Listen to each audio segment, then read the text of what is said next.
தமிழ்நாட்டில் இப்பொழுது மாண்புமிகு முதலமைச்சர் திரு விஜய் அவர்கள் தலைமையில் தாவேக அவருடைய ஆட்சி வந்திருக்கிறது.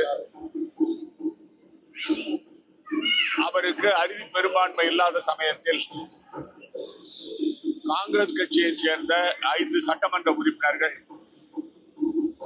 அகில இந்திய காங்கிரஸ் கட்சியுடைய தலைவர் மரியாதைக்குரிய மல்லிகார்ஜுன் கார்கே அவர்களும், பாராளுமன்றத்துடைய எதிர்கட்சி தலைவர் மரியாதைக்குரிய தலைவர் ராகுல் காந்தி அவர்களும் ஆதரவு கொடுத்தார்கள். அதற்கு பிறகு இந்திய கம்யூனிஸ்ட் கட்சி, மார்க்சிஸ்ட் கம்யூனிஸ்ட் கட்சி ஆதரவு கிடைத்து விடுதலை சிறுத்தை கட்சியும் அவர்கள் ஆதரவு கொடுத்த அடிப்படையில் இந்திய யூனியன் முஸ்லீம் லீக் சேர்ந்து ஒரு ஆட்சி அமைக்கப்பட்டு இப்பொழுது கூட்டணி ஆட்சியில விஜய் அவர்கள் ஆட்சி அமைத்துக் கொண்டிருக்கிறார்கள்.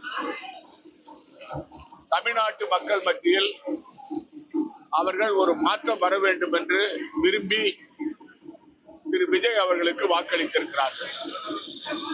மக்கள் அவர் மீது நம்பிக்கை வைத்திருக்கிறார்கள். இதன் அடிப்படையில் அவர் தன்னுடைய பணியை ஆரம்பிக்கும் பொழுதே மிக தெளிவாக நான் இந்த ஆட்சியிலே ஊழல் செய்ய மாட்டேன், ஊழல் செய்ய யாரையும் என்னுடைய அமைச்சர்களையோ அதிகாரிகளோ விடமாட்டேன் என்று கூறியிருக்கிறார். அவர் எடுக்கிற மிகப்பெரிய முயற்சி, அவர் அதற்கு ஒரு உதாரணமாக இருப்பார் என்று நான் நினைக்கிறேன். ஏனென்றால் அவரை பொறுத்தவரையிலே அவர் சொல்லுகிற பொழுது எனக்கு ஊழல் செய்ய வேண்டிய அவசியம் இல்லை என்று தெளிவாக கூறியிருக்கிறார். தமிழ்நாடு மிகப்பெரிய மாநிலம், அரசு நிர்வாகத்தை கட்டுப்படுத்துவதிலே அவர் முனைப்பாக இருக்க வேண்டும். பல துறைகளிலே நடக்கிற ஊழல்களை எல்லாம் களைவதற்கு அவர் நடவடிக்கை எடுக்க வேண்டும். அமைச்சர்கள் எல்லாம் இளைஞர்கள், எல்லா அமைச்சர்களும் களத்தில் இறங்கி இப்பொழுது பணிபுரிகிறார்கள். அவர்கள் கண்டிப்பாக திரு விஜய் அவருடைய எண்ணத்தை நிறைவேற்றுவார்கள் என்று நான் நினைக்கிறேன். தலைவர் ராகுல் காந்தி அவர்கள் தேர்தல் வருவதற்கு முன்பாகவே திரு விஜய் அவர்களோடு கூட்டணி வைக்க வேண்டும், தாவேகாவுடன் கூட்டணி வைக்க வேண்டும் என்று விரும்பினார். ஆனால் காங்கிரஸ் கட்சியுடைய தலைவர்கள், மற்ற அனைத்து தலைவர்களும் ஒருங்கிணைந்து திராவிட முன்னேற்ற கழக கூட்டணியிலே இருக்க வேண்டும் என்று விரும்பினார்கள். அதனால் தலைவர் ராகுல் காந்தி அவர்களும் வேறு வழியின்றி அந்த கூட்டணியிலே நாம் இருந்தோம். இந்த கூட்டணியில பிரச்சனை என்னவென்று சொன்னால், தமிழ்நாட்டை பொறுத்தவரையில தொகுதி பிரிக்கின்ற சமயத்தில் திராவிட முன்னேற்ற கழகமானது அவருடைய தலைவர்கள் காங்கிரஸ் கட்சிக்கு கொடுத்த தொகுதிகளிலே சில பலவீனமான தொகுதிகள் எல்லாம் கொடுத்திருக்கிறார்கள். அதனுடைய விளைவு காங்கிரஸ் கட்சி அதிகப்படியான இடங்களை வெற்றி பெற முடியவில்லை. இதே நிலைதான் புதுச்சேரி மாநிலத்தில் மக்கள் மத்தியிலே காங்கிரஸ் தலைமையிலே ஆட்சி வர வேண்டும் என்ற எண்ணம்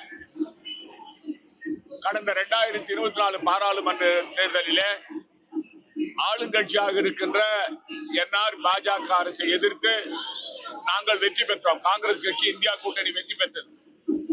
ஆனால் சட்டமன்ற தேர்தலிலே மக்களுடைய எதிர்பார்ப்பும் நாங்கள் வெற்றி பெற வேண்டும் என்று விரும்பினார்கள்.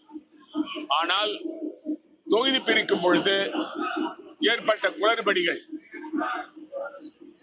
அதாவது காங்கிரஸ் கட்சி வெல்ல இருக்கின்ற தொகுதிகளை எல்லாம் திராவிட முன்னேற்ற கழகம் கேட்டு அடம் பிடித்ததன் காரணமாக பேச்சுவார்த்தை இழுபறியாக சென்றது.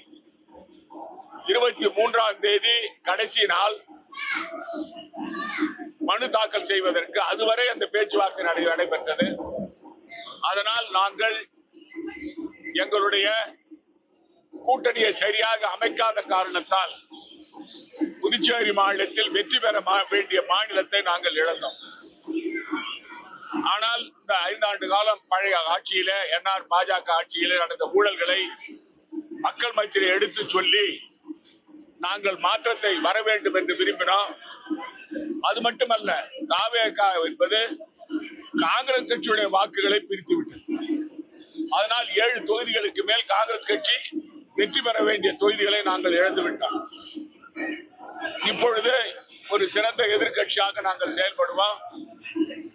திரு விஜய் அவர்களுக்கு என்னுடைய வாழ்த்துக்கள். அவர் தமிழ்நாட்டிலே ஒரு நல்ல ஆட்சியை மக்களுக்கு கொடுக்க வேண்டும் என்று நான் அவரை வாழ்த்துகிறேன்.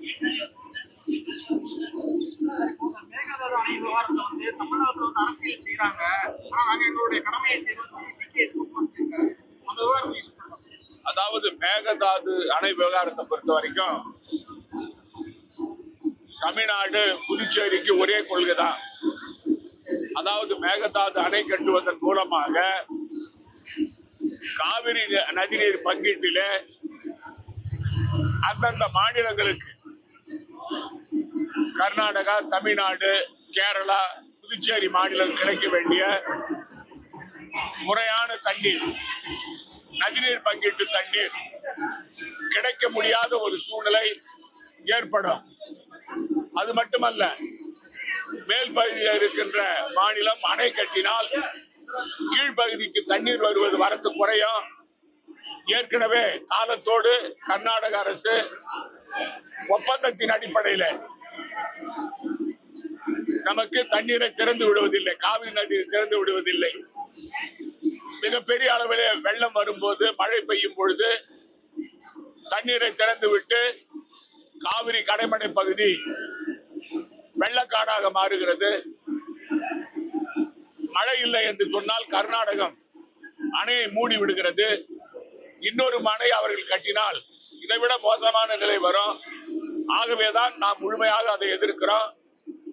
கர்நாடக மாநிலம் மேகதாது அணையை கட்டக்கூடாது என்பதற்காக தமிழ்நாடு, புதுச்சேரி 2 மாநிலம் சேர்ந்து தங்களுடைய எதிர்ப்பை காவிரி நதிநீர் ஆலயத்திலே நாம் சமர்ப்பித்திருக்கிறோம். அது உச்ச நீதிமன்றத்தில் அந்த வழக்கு இருக்கிறது. அதை நாங்கள் தொடர்ந்து வலியுறுத்தும். அதாவது பத்திரிகைகளை நாங்க பார்க்கிறோம், அவர் எந்த காரணங்களுக்காக பாரதிய ஜனதா கட்சியை விட்டு வெளியே செல்லுகிறார் என்பது தெரியவில்லை. ஒரு குழப்பமான சூழ்நிலை. 2 தினங்களுக்கு முன்பு நாளைய தினம் அவருடைய பிறந்த நாள் 4ஆம் தேதி அன்றைக்கு அவர் அறிவிப்பார் என்று சொன்னார்கள். ஆனால் டெல்லி சென்று பாரதிய ஜனதாவுடைய அகில இந்திய தலைவரையும் மாண்புமிகு உள்துறை அமைச்சர் அமித்ஷா அவர்களை சந்தித்து விட்டு வந்திருக்கிறார். அங்கு என்ன முடிவெடுத்தார்கள் என்று தெரியவில்லை.